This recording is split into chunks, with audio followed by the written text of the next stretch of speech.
সালামু আলাইকুম স্যার। ওয়ালাইকুম আসসালাম। হাবিব কেমন আছো? আল্লাহর রহমতে ভালো আছি স্যার, আপনি কেমন আছেন? এই তো আল্লাহর রহমতে আমি ভালো আছি, আলহামদুলিল্লাহ। তুমি ফার্স্ট পার্টিসিপেন্ট, এখনো তো কেউ জয়েন করলো না। আমরা আরেকটু ওয়েট করবো, আরেক 2 মিনিট, তারপরে ক্লাস শুরু করে দিব। ইয়েস স্যার, সময় স্যার আমি আর ওকে, ঠিক আছে। স্যার। ওয়ালাইকুম আসসালাম। তাবাসসুম কেমন আছো? স্যার ভালো আছি, আপনি কেমন আছেন? আলহামদুলিল্লাহ, আমিও ভালো আছি। ওকে, 2জন পার্টিসিপেন্ট পেয়েছি, বাকিরাও জয়েন করবে আস্তে আস্তে। ক্লাস শুরু করে দিচ্ছি।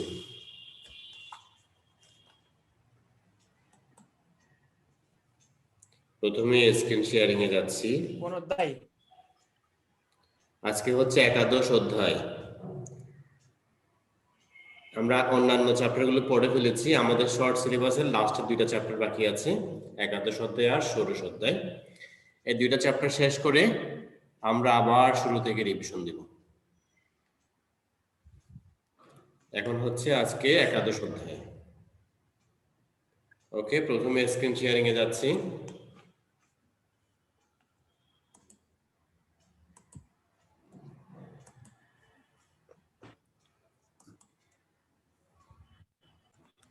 স্ক্রিনশট।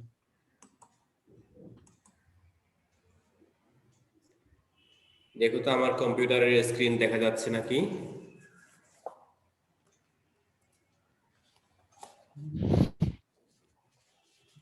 দেখা যাচ্ছে? স্যার দেখা যাচ্ছে। ওকে, ঠিক আছে।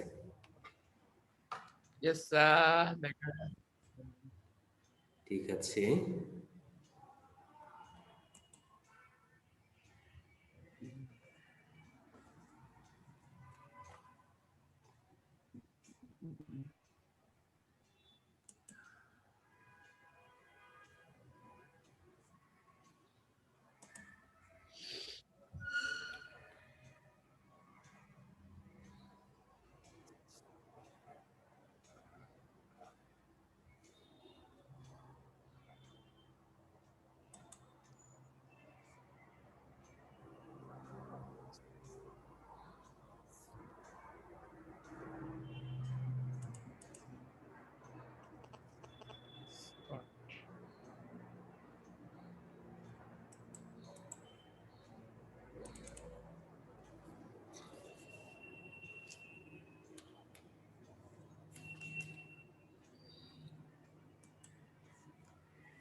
Welcome to south Asian schools online presentation. তোমাদের সবাইকে সাউথ এশিয়ান স্কুলের অনলাইন ক্লাসে স্বাগত জানাচ্ছি। তোমাদের ক্লাস নিচ্ছি তোমাদেরই বাংলাদেশ ও বিশ্ব পরিচয় শিক্ষক হামিদুর রশিদ জাবেদ।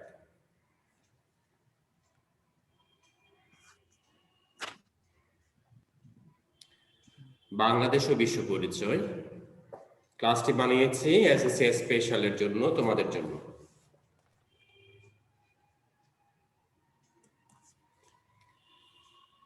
একাদশ অধ্যায় জাতীয় সম্পদ ও অর্থনৈতিক ব্যবস্থা। তোমরা তোমাদের বইয়ের একাদশ অধ্যায় খুলে রাখো যদি প্রয়োজন মনে করো।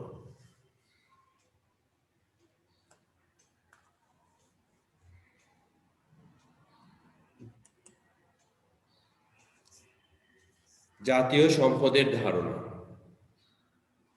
আমাদের বইয়ের প্রথম অংশে যে জাতীয় সম্পদের ধারণা আছে, ওখান থেকে 2টা টপিক ইম্পর্টেন্ট এবারের জন্য।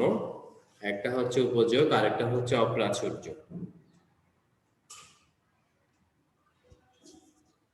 ওকে, তাহলে আমরা প্রথমে জানবো উপযোগ কাকে বলে। কোন দ্রব্যে মানুষের অভাব পূরণের ক্ষমতাকে উপযোগ বলে। ওকে, ভেরি গুড, হাবিব বলেছো। তাহলে এভাবে বলতে পারি, এটা হচ্ছে 1 মার্কের জন্য। যদি আমাদের অনুধাবনে আসে তাহলে আমরা একটু বড় করে বলবো। তাহলে আমি আগে বলি, শুনে তোমরা পরে বলি। উপযোগ বলতে কোনো জিনিসের উপকারিতাকে বোঝায়। উপকারিতা। অর্থনীতিতে উপযোগ ধারণাটি একটি বিশেষ অর্থ বহন করে অথবা প্রকাশ করে।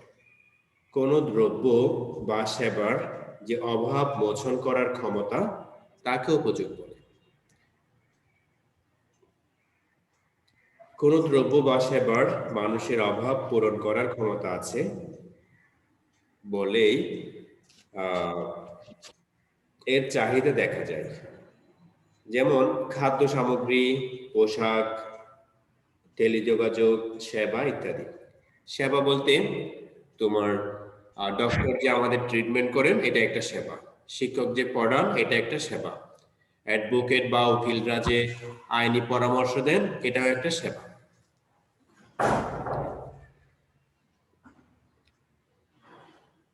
খাদ্য আমাদের ক্ষুধা নিবারণ করে, টেলিফোন আমাদের যোগাযোগের ঘাটতি পূরণ করে।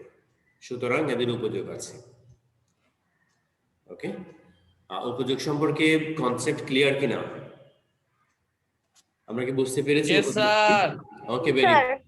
তাহলে উপযোগ হচ্ছে স্যার অভাব পূরণের ক্ষমতা। কেমন? যে একটা শার্ট পরলে আমাদের কি কাপড়ের অভাব পূরণ হয়, থ্রি পিস পরলে তোমার বা অন্যান্য শাড়ি পরলে কাপড়ের অভাব পূরণ হয়, খাবার খেলে খাদ্যের অভাব পূরণ হয়, বা স্যারের কাছে পড়লে একটা ঘরে থাকলে ঘরের অভাব, পড়ালেখার অভাব পূরণ হচ্ছে। এগুলো হচ্ছে উপযোগ। এসব জিনিসের সেবা বা দ্রব্যের তোমার মানুষের অভাব পূরণের ক্ষমতা আছে, তাই এদের উপযোগ আছে। ওকে, তাহলে আমরা পরের অংশে যাচ্ছি, ওটা হচ্ছে অপ্রাচুর্য। অপ্রাচুর্য কি জিনিস আজকে আমরা শর্ট করে পড়ে নিব। আমরা পুরো অধ্যায় তো করতে পারি না একটা ক্লাসে, তাই আমি পুরো অধ্যায় থেকে ইম্পর্টেন্ট জিনিসগুলো নিয়ে আসি তোমাদের জন্য, যে আমাদের জন্য এবারের জন্য ইম্পর্টেন্ট, এবার যারা পরীক্ষার্থী ওনাদের জন্য ইম্পর্টেন্ট। তাহলে আমরা এবার জানবো অপ্রাচুর্য কি। তাহলে অপ্রাচুর্য হচ্ছে তোমার চাহিদার তুলনায় যোগানের সীমাবদ্ধতা। ধরো মানুষ চাচ্ছে বেশি বেশি কিন্তু মার্কেটে আছে কম, পাওয়া যাচ্ছে কম, অথবা পাওয়া যাচ্ছে তোমার বেশি টাকা দিতে হচ্ছে, এরকম অবস্থা হচ্ছে অপ্রাচুর্য। তাহলে আমরা বলবো যে অপ্রাচুর্য বলতে চাহিদার তুলনায় যোগানের সীমাবদ্ধতাকে বোঝায়। ওকে, যোগান মানে হচ্ছে সাপ্লাই। আমরা যেরকম চাচ্ছি সেরকম সাপ্লাই আমরা পাচ্ছি না, মার্কেটে ওরকম অ্যাভেলেবেল নেই, অথবা আছে সবাই নিতে পারে না, মানে যাদের টাকা আছে ওনারা নিতে পারেন, এরকম। আচ্ছা, কোন দ্রব্য বা সেবার চাহিদার তুলনায় যোগান বা সরবরাহের পরিমাণ যদি কম হয় তাহলে অপ্রাচুর্য দেখা যায়। যেমন কোনো একটি এলাকার নির্দিষ্ট জনসংখ্যার অনুপাতে চালের যে চাহিদা সে তুলনায় চালের সরবরাহ যদি কম হয় তাহলে ওই এলাকায় চালের অপ্রাচুর্য আছে বলে মনে করতে হবে। ওকে, এক্ষেত্রে চাহিদা মেটানোর জন্য ভোক্তাকে বেশি দাম দিতে হবে। আমরা যদি দেখি আমাদের এলাকাতে তোমার যেরকম চাল দরকার, যদি ওরকম চাল মার্কেটে অ্যাভেলেবল না থাকে, কম থাকে, তাহলে অপ্রাচুর্য আছে এবং আমাদেরকে বেশি টাকা দিতে হবে। আমরা দেখতে পাচ্ছি তোমার চালের দামটা দিন দিন বাড়ে। আমরা যারা বাজার করি, বাবারা বাজার করেন, ওনারা জানেন যে প্রতি মাসে যখন আমরা চাল কিনতে যাই এক একটা বস্তা 300 টাকা 400 টাকা করে বেড়ে যায়। সর্বশেষ নিয়েছি 3200 টাকা দিয়ে, আগের মাসে নিয়েছি 2800 টাকা দিয়ে, এর আগের মাসে নিয়েছি 2600 টাকা দিয়ে। ওকে, তাহলে চালের অপ্রাচুর্য আছে বলে প্রতি মাসে মাসে দাম বৃদ্ধি পাচ্ছে। আমরা কি অপ্রাচুর্য বুঝতে পেরেছি? Yes, জি sir. Sir okay, very good. আজকে পার্টিসিপেন্ট কয়জন আছো তোমরা আরেকবার দেখে নিচ্ছি। আমি ছাড়া 3 জন, আমি ছাড়া 3 জন আছে। একটা হচ্ছে হাবিবুর রহমান, একটা হচ্ছে তাবাসসুম, আর একটা হচ্ছে ইরফাত। আচ্ছা, ইরফাতকে চিনতে পারছি না কেন? ইরফাত, দেখি প্রেজেন্ট স্যার বলো, তুমি কি আছো স্ক্রিনের সামনে? জি স্যার। ওকে, দেখি তোমার ইয়েটা অন করো, দেখি ভিডিওটা। তোমাকে চিনতে পারছি না স্যার আমি। আমি হ্যাঁ হ্যাঁ, ইরফাত, ওয়েট।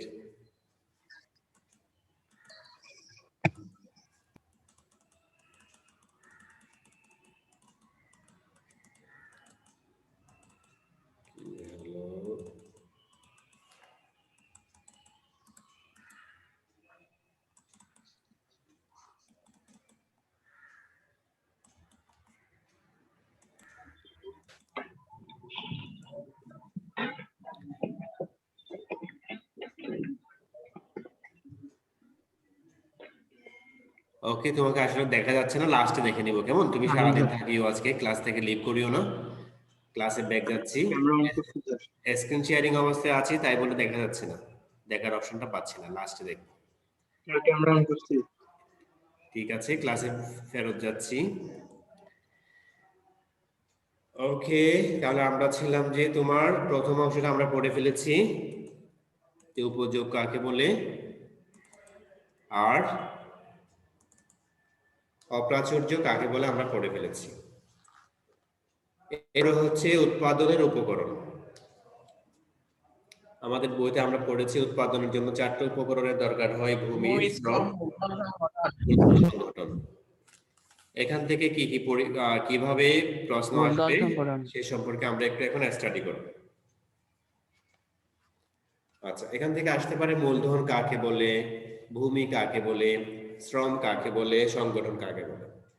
তবে পরীক্ষায় বেশিরভাগ সময় যেটা দেখা যাচ্ছে, তোমার বিভিন্ন বোর্ডে আসছে মূলধন কাকে বলে। কেমন? তাহলে আমরা আগে মূলধন কাকে বলে একটু জানবো। আমাদের বইতে সবই লিখে আছে, প্রথমে জানবো মূলধন কাকে বলে। Yes sir. আচ্ছা, তাহলে আমরা বলবো যে মূলধন হলো সেই ধরনের সম্পদ যা সরাসরি ভোগ করা হয় না, কিন্তু একে কাজে লাগানো হয়, একে কাজে লাগিয়ে উৎপাদন করা হয়। কেমন? কোন উৎপাদন নিয়োজিত কারখানার যন্ত্রপাতি, যে আমি একটা কারখানা দিব, আমি একটা শিল্প প্রতিষ্ঠান দিব, ওখানে যে আমি যন্ত্রপাতি দিব, যে একটা ভবন তৈরি করব, তারপরে তোমার ওখানে যে টাকা লাগবে, ওখানে যে কাঁচামাল লাগবে, সবকিছুকে একসাথে মূলধন বলে। ওকে, তাহলে আমরা বলবো মূলধন হচ্ছে সেই ধরনের সম্পদ যা সরাসরি ভোগ করা হয় না, কিন্তু কাজে লাগিয়ে উৎপাদন করা হয়। কোন উৎপাদন ব্যবস্থায় নিয়োজিত কারখানা, যন্ত্রপাতি, ভবন, অর্থ, কাঁচামাল ইত্যাদি হচ্ছে মূলধন।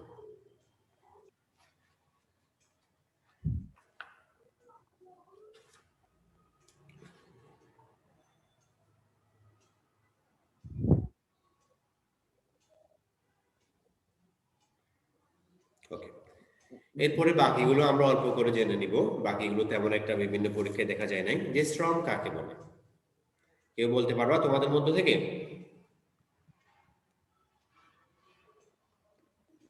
উৎপাদন কাজের জন্য ব্যবহৃত শ্রমিকের শারীরিক ও মানসিক সামর্থ্যকে শ্রম বলে। ওকে, ভেরি গুড।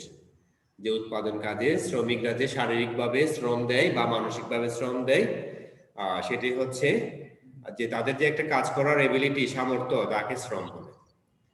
আচ্ছা, তাহলে শ্রমিকদের শ্রম হচ্ছে তোমার ফিজিক্যাল, আর ডক্টরদের, টিচারদের শ্রমটা হচ্ছে তো কি মানসিক। আমাদের যায় মানসিক শ্রম, ওনাদের যায় শারীরিক শ্রম। ঠিক আছে, শ্রম। তাহলে আমরা ভূমি সম্পর্কে একটু জানবো। ভূমি সম্পর্কে কেউ কি বলতে পারবা তোমাদের মধ্য থেকে? ভূমি কোন একটি দেশের অভ্যন্তরে ওকে, কোন একটি দেশের অভ্যন্তরে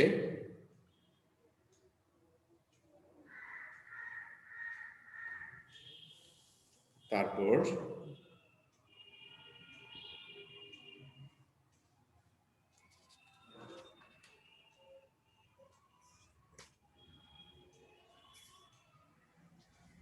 তারপর কি?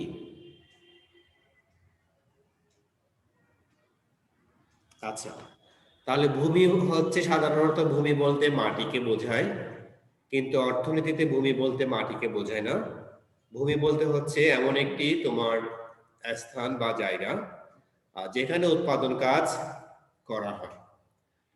উৎপাদন কাজ করা হবে বা উৎপাদন কাজের জন্য বিভিন্ন শিল্প প্রতিষ্ঠানের জন্য, বিভিন্ন উৎপাদন কারখানা দেওয়ার জন্য, বা বিভিন্ন উৎপাদন অন্যান্য উৎপাদন কাজে ব্যবহার করা হবে এমন জমি বা জায়গাকে ভূমি বলে।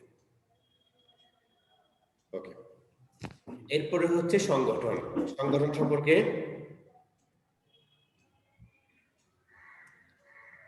সংগঠন হচ্ছে তোমার যে, হ্যাঁ বলো। ভূমি, শ্রম ও মূলধন আচ্ছা, এই তিনটি উপাদানকে একত্র করে উৎপাদন কার্য পরিচালনা করার মাধ্যমে যা কিছু তৈরি করা হয় তাই হচ্ছে সংগঠন। ওকে, ভেরি গুড। তাহলে যে ভূমিকে, শ্রমকে, মূলধনকে একসাথে করাকে হচ্ছে সংগঠন। একসাথে যিনি করেন উনি হলেন সংগঠক বা উদ্যোক্তা। উদ্যোক্তা মানে উনি এমন একজন মানুষ যিনি কি নিবেন, উদ্যোগ নিবেন, যে উনি একটা ব্যবসা প্রতিষ্ঠান দাঁড় করাবেন, ওখানে উনি ভূমির মালিকানা হবেন, উনি ভূমি কিনবেন, জমি কিনবেন, অথবা অন্য কারো থেকে ভূমি উনি লিজ নিবেন। ওকে, এরপরে উনি শ্রমিক নিবেন, শ্রমিকের শ্রম কিনবেন, উনি ওখানে মূলধন ইনভেস্ট করবেন। এই সব কিছু যিনি করেন উনি হলেন উদ্যোক্তা বা সংগঠক। ওকে, ওই সংগঠকই সংগঠন করেন। পরে ওই উৎপাদন কাজ থেকে যে প্রফিট আসবে ওই প্রফিটটা কে পাবেন, সংগঠক পাবেন। তবে ওই প্রফিটটা পাওয়ার আগে ওনাকে কি করতে হবে, ভূমির কাজটা দিতে হবে, ভূমির মালিককে এবং সরকারকে শ্রমিকের মজুরি দিতে হবে। এই সব কিছু দেওয়ার পরে যে বাড়তি টাকা থাকবেন সেটি কে পাবেন, সংগঠক পাবেন, যিনি সংগঠন করবেন উনি পাবেন। আচ্ছা, আর যদি লস হয় তাহলে সেটিও ওই উদ্যোক্তা বা সংগঠক কি করবেন, লসটা বহন করবেন। ওকে, ঠিক আছে, আমরা পরের অংশে যাচ্ছি। জাতীয় সম্পদের সংরক্ষণ এবং অপচয় রোধ। আমরা বিভিন্ন পরীক্ষায় দেখেছি যে এই টাইপের প্রশ্ন আসে। জাতীয় সম্পদের সংরক্ষণ এবং অপচয় কিভাবে রোধ করা যায়, অথবা জাতীয় সম্পদের সংরক্ষণ এবং অপচয় রোধে আমাদের করণীয় কি, এই ধরনের প্রশ্ন আসবে। তাহলে আমি বলে যাচ্ছি একবার।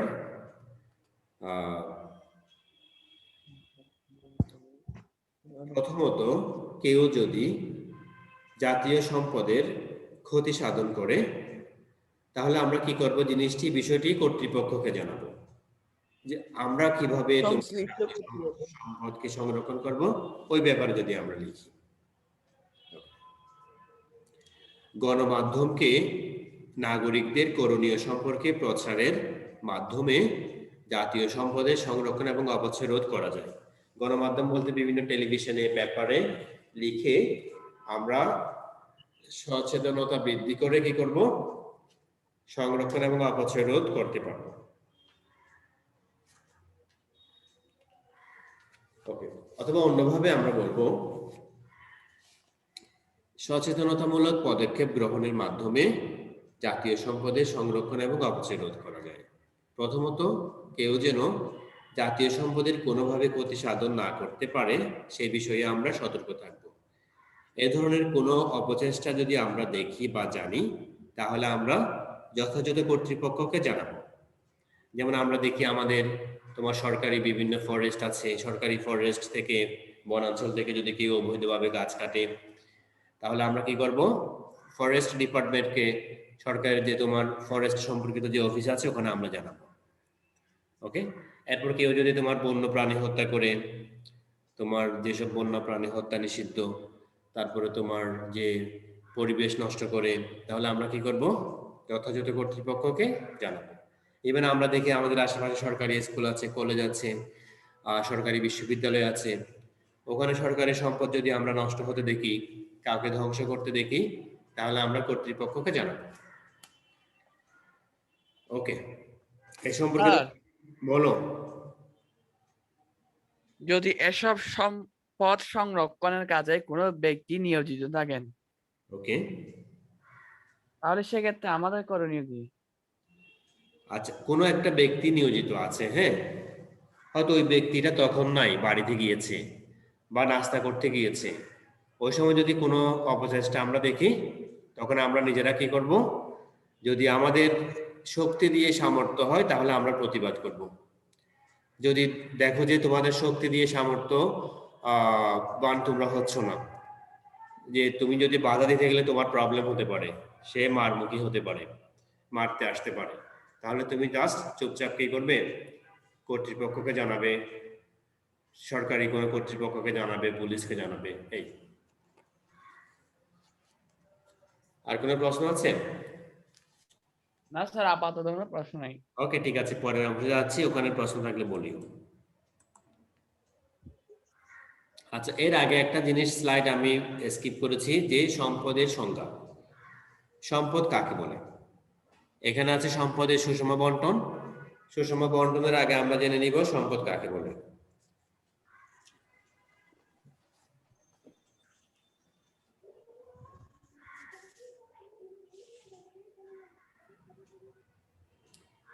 আচ্ছা, সম্পদ কাকে বলে কি কেউ কি বলতে পারবা?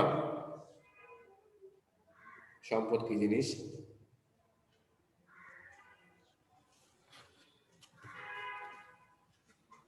আমরা সম্পদ কি জিনিস চিনি, কিন্তু কাকে বললে সুন্দর করে বলতে পারছি না। ঠিক আছে, আমি বুঝিয়ে বলছি। যার মাধ্যমে মানুষ ওকে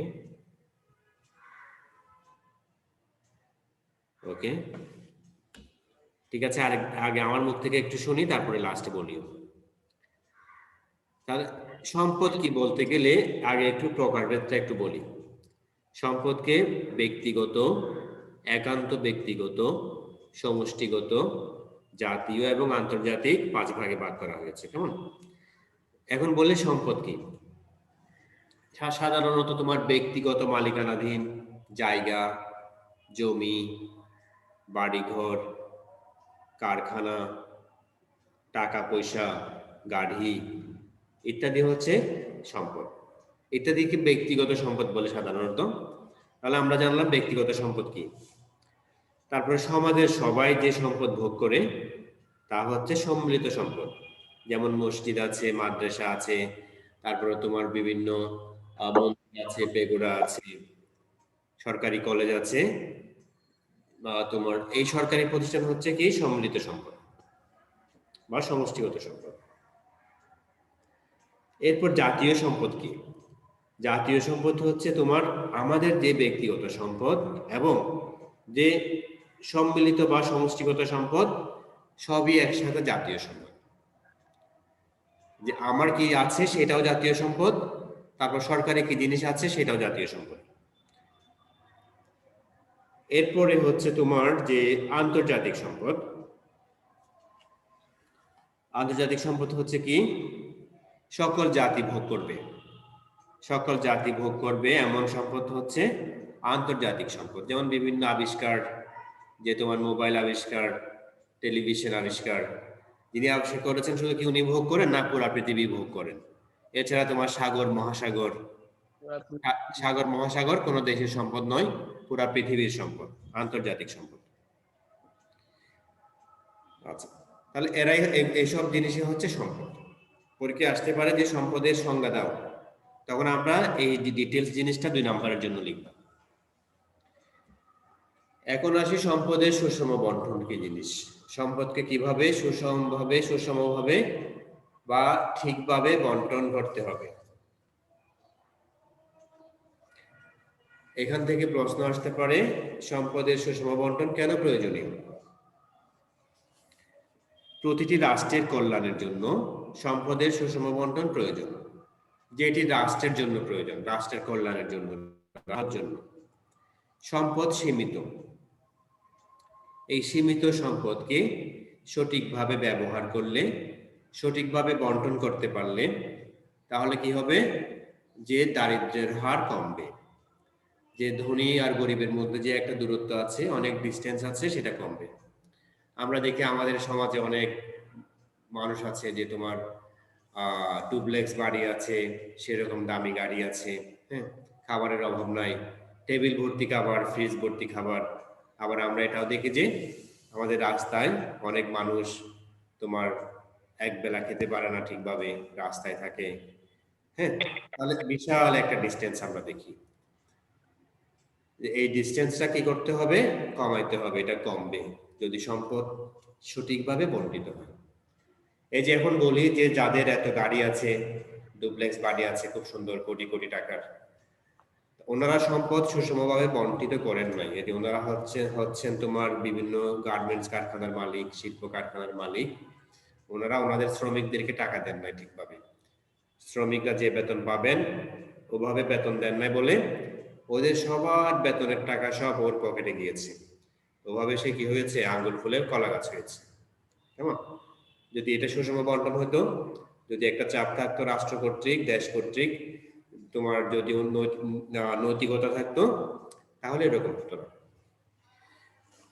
আচ্ছা, এরপরের অংশে যাচ্ছি, মিশ্র অর্থনৈতিক ব্যবস্থা। যে আমরা বিভিন্ন অর্থনৈতিক ব্যবস্থা সম্পর্কে জেনেছি, ইসলামী অর্থনৈতিক ব্যবস্থা, ধনতান্ত্রিক অর্থনৈতিক ব্যবস্থা, সমাজতান্ত্রিক অর্থনৈতিক ব্যবস্থা, আর একটা মিশ্র অর্থনৈতিক ব্যবস্থা। আজকে আমাদের মেইন টপিক মিশ্র অর্থনৈতিক ব্যবস্থা। কেমন? আচ্ছা, এখন মিশ্র অর্থনৈতিক ব্যবস্থা বুঝতে হলে আমাদেরকে আগে দুইটা অর্থনৈতিক ব্যবস্থা বুঝতে হবে, একটা ধনতান্ত্রিক আর একটা সমাজ। কেমন? তাহলে ধনতান্ত্রিক আর সমাজতান্ত্রিক যে মিক্সড হয়ে বা মিশ্র হয়ে যে অর্থনৈতিক ব্যবস্থা তাকে বলে মিশ্র অর্থনৈতিক ব্যবস্থা। আমি বলে যাচ্ছি কিভাবে এটা অ্যান্সার করবা। পরীক্ষা আসবে যে মিশ্র অর্থনৈতিক ব্যবস্থা বলতে কি বুঝো। ওকে, যে অর্থ ব্যবস্থায় ব্যক্তি মালিকানার পাশাপাশি তোমার কারো একজনের মাইক্রোফোনে প্রবলেম হচ্ছে। ওকে, এখানে আওয়াজ আসছে বেশি। মিশ্র অর্থনৈতিক ব্যবস্থা কাকে বলে? যে অর্থ ব্যবস্থায় ব্যক্তি মালিকানার পাশাপাশি সরকারি উদ্যোগ থাকে এবং নিয়ন্ত্রণ থাকে, এবং সরকারি মালিকানাধীন অনেক ব্যবসা প্রতিষ্ঠান থাকে, তাকে মিশ্র অর্থ ব্যবস্থা বলে। এই অর্থ ব্যবস্থায় ব্যক্তিগত এবং সরকারি উদ্যোগ একসাথে ভূমিকা পালন করে। মিশ্র অর্থনৈতিক ব্যবস্থা একটা ব্যক্তি চাইলে, আমি চাইলে, তুমি চাইলে বা যে কেউ চাইলে আমরা আমাদের ইচ্ছে মতো যে কোনো একটা ব্যবসা প্রতিষ্ঠান দাঁড় করাতে পারবো। আমরা চাইলে ইন্ডাস্ট্রি দিতে পারবো, তোমার যে কোনো দোকান দিতে পারবো বা ফার্মিং করতে পারবো, আমরা যে কোনো স্টেপস নিতে পারবো। আমাদের উপর কোনো কি নাই, বিধিনিষেধ নাই। তাহলে এভাবে ব্যক্তিগত উদ্যোগের পাশাপাশি আবার আমাদের দেশে তোমার কি আছে, সরকারি উদ্যোগও আছে। যেমন অনেকগুলা খাত আছে সরকার পরিচালনা করে, টেলিযোগাযোগ আছে, বিদ্যুৎ আছে, শিক্ষা আছে, স্বাস্থ্য আছে, সরকারি উদ্যোগও আমাদের দেশে আছে। তাহলে তোমার সরকারি উদ্যোগ থাকবে, পাশাপাশি ব্যক্তি মালিকানাধীন বিভিন্ন প্রতিষ্ঠান থাকবে।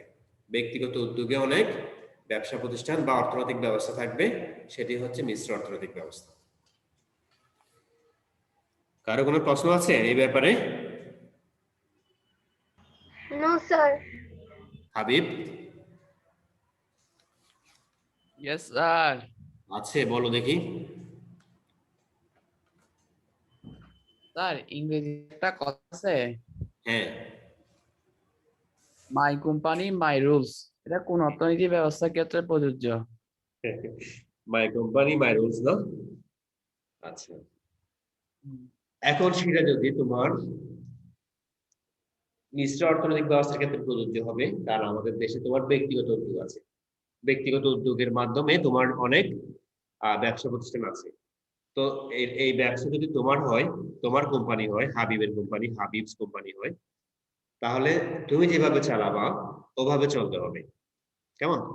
তুমি যদি বলো যে আমার কোম্পানিতে সবাইকে 1 ঘন্টা আগে আসতে হবে, সবাইকে 7টা থেকে আসতে হবে, তাহলে এটা তোমার উপর। কারণ তোমার ওখানে যারা জব করে তাদের জবটা তোমার উপর ডিপেন্ড করে। তুমি চাইলে তাদেরকে কি করতে পারো, বরখাস্ত বা ফায়ার করতে পারো। ওকে, এর বাইরে তুমি যদি বলো যে আমার কোম্পানিতে সবাই পাঞ্জাবি পরে আসবে, যদিও পাঞ্জাবি পরে আসতে বললে তুমি একটু তোমার কি কি বলে মৌলবাদীদের তোপের মুখে পড়বে। আচ্ছা, এটা হচ্ছে অন্য অন্য টপিক। এটা আমাদের দেশের ক্ষেত্রে হবে, কারণ আমাদের দেশ আমরা জানি বর্তমানে মিশ্র অর্থনৈতিক ব্যবস্থা আছে, সরকারি বিভিন্ন উদ্যোগ আছে, পাশাপাশি তোমার ব্যক্তি মালিকানাধীন বিভিন্ন উদ্যোগ আছে। কেমন? আরেকটা কথা হচ্ছে তোমাদের পরীক্ষায় আসতে পারে যে আমাদের বাংলাদেশে কি অর্থনৈতিক ব্যবস্থা বিদ্যমান। তখন তোমরা বলবা যে আমাদের দেশে বর্তমানে মিশ্র অর্থনৈতিক ব্যবস্থা বিদ্যমান আছে। এরপরে মিশ্র অর্থনৈতিক ব্যবস্থা কি তোমরা একটু ডিটেলস বলবে। আর কোনো প্রশ্ন আছে?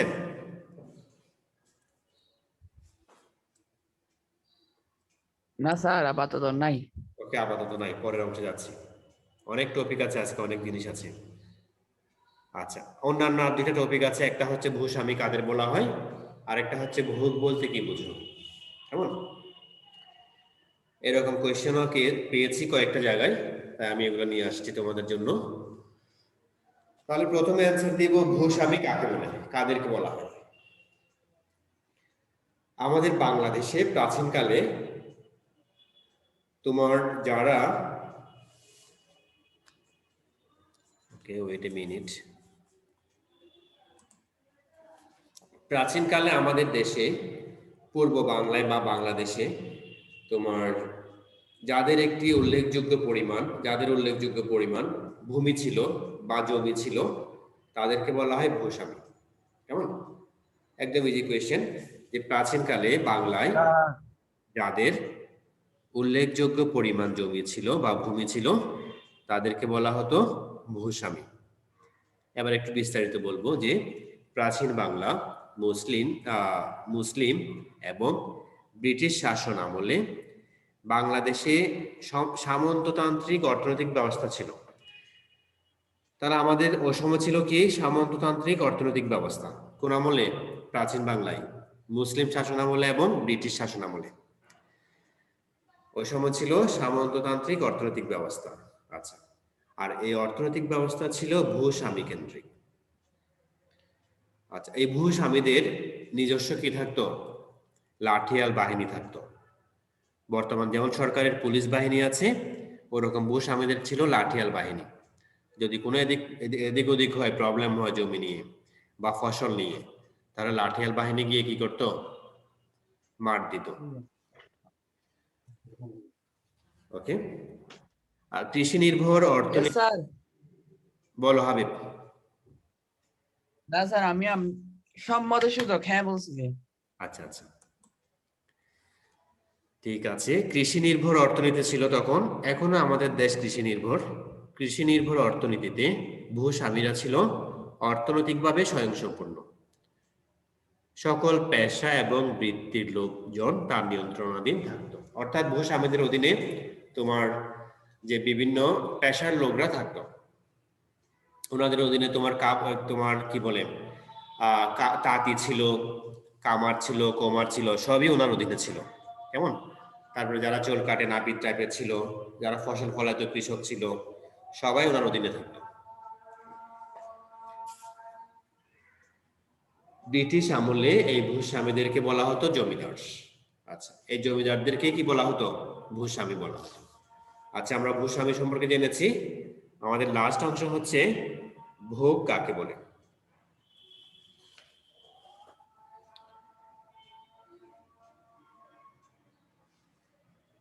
ভোগ হচ্ছে অভাব পূরণের জন্য কোনো দ্রব্যের ব্যবহার। কেমন? আমরা এইভাবে ইজি করে লিখব যে অভাব পূরণের জন্য কোনো দ্রব্যের ব্যবহারকে ভোগ বলে। যেমন আমরা শার্ট পরে আছে কি আমাদের গা দেখা যাচ্ছে না এখন, তাহলে আমার অভাব পূরণ হলো। অভাব পূরণের জন্য আমি এই দ্রব্যটা, একটা শার্ট ইউজ করেছি, তাহলে আমি শার্টটা ভোগ করছি। কেমন? আচ্ছা, তবে অভাব পূরণ ছাড়া যদি অন্য কোনো ভাবে দ্রব্য ধ্বংস হয়, তাহলে তাকে ভোগ বলা যাবে না। যদি একটা শার্ট তুমি গায়ে না দিয়ে পোড়ায় ফেলো, কেটে ফেলো, তাহলে তোমার আর ভোগ হবে না। কেমন? যদি আমরা এক প্লেট ভাত না খেয়ে যদি আমরা ফেলে দিই, তাহলে কি হবে না? ভোগ হবে না। একটা জিনিস যদি আমরা ইউজ না করে নষ্ট করি, তাহলে ভোগ হবে না। তাহলে আমরা লিখব ভোগ হচ্ছে অভাব পূরণের জন্য কোনো দ্রব্যের ব্যবহার করার প্রক্রিয়া। তবে অভাব পূরণ ছাড়া দ্রব্যটি যদি কোনোভাবে ধ্বংস হয়, তাহলে তাকে ভোগ বলা যাবে না। উদাহরণ হিসেবে বলা যায়, খাবার দিয়ে মানুষ ক্ষুধা মেটায়। এক্ষেত্রে মানুষ খাবার খেয়ে কি করে? দ্রব্যটি ভোগ করে। কিন্তু যদি কোনো কারণে খাবারটি নষ্ট হয়, তাহলে তাকে আর ভোগ বলা যাবে না। ঠিক আছে প্রিয় শিক্ষার্থীরা, আমরা শেষ পর্যায়ে চলে এসেছি। আমরা এই অংশটি নিয়ে, এই জিনিসটি নিয়ে আজকে সাজিয়েছি ক্লাসটি। ক্লাসের শেষ পর্যায়ে চলে এসেছি। কেমন? এর বাইরে তোমাদের, স্যার, হ্যাঁ বলো। ক্লাসটা কয় মিনিট হবে? ক্লাসটা হচ্ছে 50 মিনিটের, কিন্তু 40 মিনিট পরে একটা কি হয়, অটো ডিসকানেক্ট হয়, এরপরে আবার জয়েন হতে হয়। এবং তুমি চাইলে আমি ক্লাসটা আরো লেন্দি করব, একটু পরে অটো কি হয়ে যাবে, ডিসকানেক্ট হয়ে যাবে। এর মাঝখানে তোমাদের এই চ্যাপ্টার সম্পর্কিত আরো কোনো জিনিস জানার থাকলে জিজ্ঞেস করতে পারো। হয়তো আমি লিখি নাই, কিন্তু তোমাদের কাছে ইম্পর্টেন্ট মনে হচ্ছে, কোনো টপিক জিজ্ঞেস করতে চাইলে করো। আচ্ছা, এখন তোমরা স্ক্রিনে কি পাচ্ছ? কম্পিউটার স্ক্রিনে বাড়ির কাজ। বাড়ির কাজ এখন দেখা যাচ্ছে? ইয়েস স্যার, দেখা যাচ্ছে। ওকে, কিন্তু আমার এখানে প্রবলেম হয়েছে একটু। স্যার আমার এখানে দেখা যাচ্ছে না। ওই যে তাবাসসুমের আমার এখানেও দেখা যাচ্ছে না, সাউন্ড হচ্ছে। আমার এখানেও দেখা যাচ্ছে না, একটু প্রবলেম হচ্ছে, নেট ডিস্টার্ব দিচ্ছে। Sir Okay. আমার এখানে কিন্তু দেখা যাচ্ছে। ঠিক আছে, এখন আসছে আবার। ঠিক আছে, আচ্ছা, ক্লাস সম্পর্কিত আরো কোনো প্রশ্ন থাকলে বলতে পারো। না স্যার, নাই। নাই না? ওকে, আর কারো কোনো প্রশ্ন আছে? না স্যার।